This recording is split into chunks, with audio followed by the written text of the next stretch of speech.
We're going to the meeting to sort out this nasty piece of work. As far as your animals, Chuck, I don't know. I can't say, but I feel it in my guts. Ugh, I hate that expression. Sorry, love, but I do. I just feel that they're safe. I wouldn't say it if I didn't believe it. Billy doesn't know, does he? What, love? He doesn't know the man behind the trouble, animals missing. The accident is the man whose donkey he stole. No, love. Good. You know, Billy, he wouldn't ever forgive himself.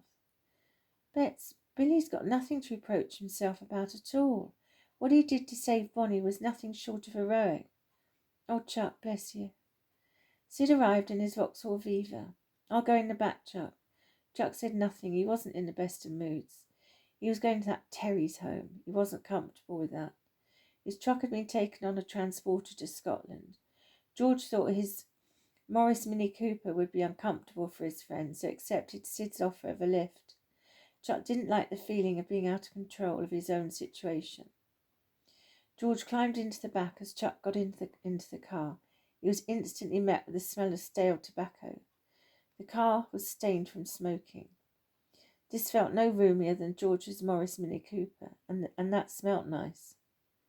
Sid was grinning. Right, we're off then. How are you both doing?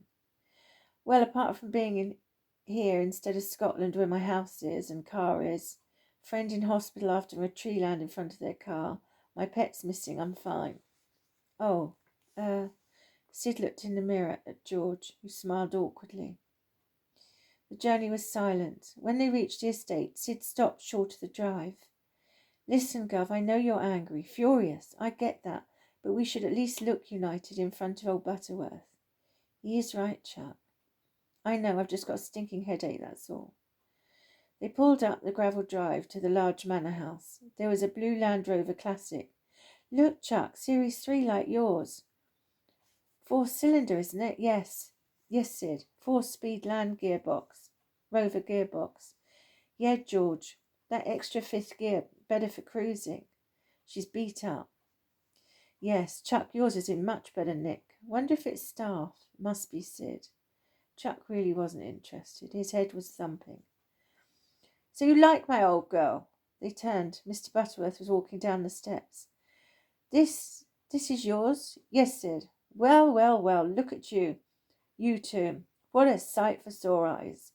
Chuck and George suddenly felt like they were transported back 16 years looking at their headmaster. He looked very much the same, just greyer. He had a softer air about him. Chuck, my boy, goodness, you've been drinking baby bio, what? Chuck smiled. George, hello. I like that moustache. Not as impressive as yours, sir. Sir, you call me Ralph. Chuck and George realised that they never knew what the R stood for. Sid, I'm glad you're making right decisions now. Yes, sir. As they climbed the steps, a golden retriever came running over, made a beeline straight for Chuck. Rusty, come here. I'm so sorry. He doesn't usually like strangers. The lady was very pretty, naturally pretty, had freckles, warm smile. She was, as Sid had said, very softly spoken. Chuck stroked his head. He's all right. Animals always take to Chuck. Hello, I'm George. Hello, George. They shook hands. Sid? She half smiled. Chuck had the impression she wasn't quite sure to trust him. Chuck, you look very peaky. You all right? Yes, just a headache. Chris? Yes, of course. Thank you, darling. They all walked into a large office. There was a large leather-topped table in front of a huge fireplace. There were 6 green leather winged buttoned chairs. Take a seat, boys. Sid stood awkwardly at the door. Come in, Sid, you too. Ah, Christine. She came in with headache pills, and some water for Chuck. Thank you. This is my daughter, Christine. Oh, I'm sorry. Rusty was still stuck to Chuck's side. He's all right, don't worry. Chuck actually felt more at ease with Rusty by his side. Christine, my dear, I think you should let us chaps discuss business. Father, I am well aware of what the agenda of the meeting is about. Ah, I see. Sid's face blushed. I appreciated his candour. Sid tipped his cap. Sorry, sir, I just thought it fair. Chuck didn't like to admit it, but he actually liked that Sid did that. Daddy, I love you and I know everything. You don't have to protect me. However, I am well aware of my husband's misgivings. Thank you. Christine sat down. Right. Chuck felt for old Butterworth, struggling in the awkward atmosphere. So, George, you have a little woman at home?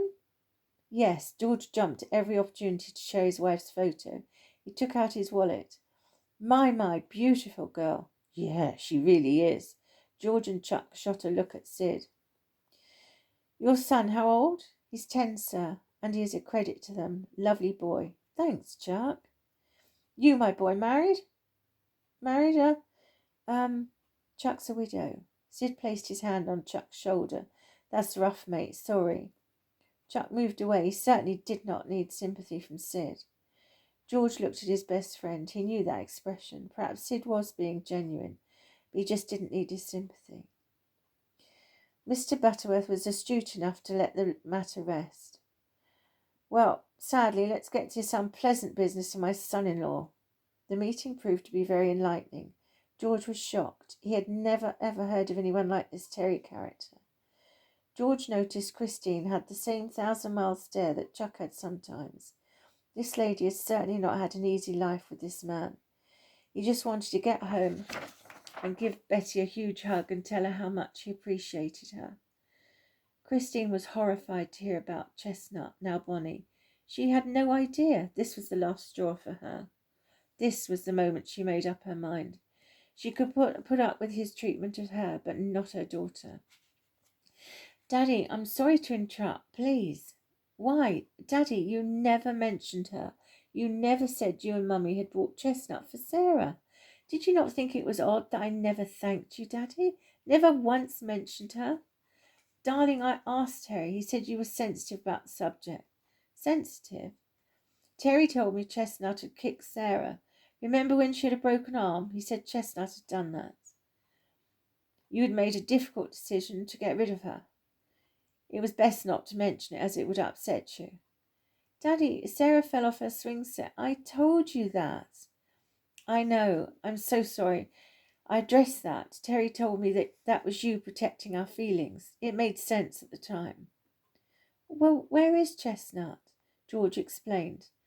Oh, well, I cannot take her now. She's gone through enough. George, your son, that was so very brave of him. Chuck, I can't thank you enough. Sid, you were going to get rid of her? No, never. That's what I told the governor. I've got a mate at Brighton who gives donkey rides on the beach. Chuck, I assure you I will see you right. My son-in-law has brought chaos to your door. Lot of wrong. I shall correct, I promise.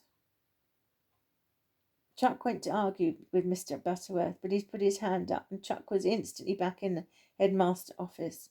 This gesture was end of subject. Thank you, sir. Now, to go forward, any ideas, anyone? Chuck had, and he explained it. It certainly was a drastic idea, and yet everyone was on board. Terry, indeed, had cemented his own fate. The meeting concluded.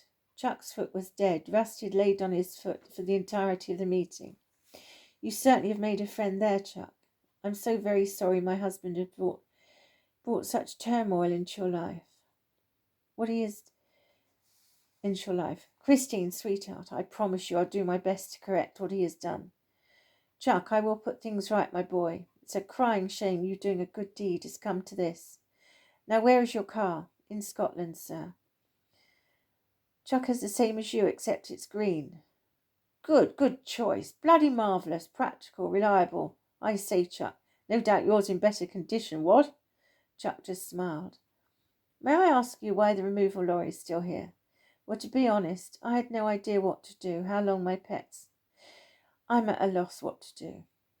Right. Well, I'll handpick a driver for you and they can take your furniture. Chuck. Keys to your house? They're in the local pub, the Lockside Inn. I've paid for the removal lorry for a few more days. I'm hoping by then my pets will be back. Chuck, my boy, you're still as stubborn, I see. Are you going to repudiate my help? I'm doing this for myself as much as you. As much as you. I have put up with, gone along with Terry's shenanigans because it was easier. I have to correct my years of sweeping aside my son-in-law's wrongdoings. Chuck, do not take that from me, please. Now, when you decide your business here is done, I can arrange a private plane to Scotland for you. Just let me know.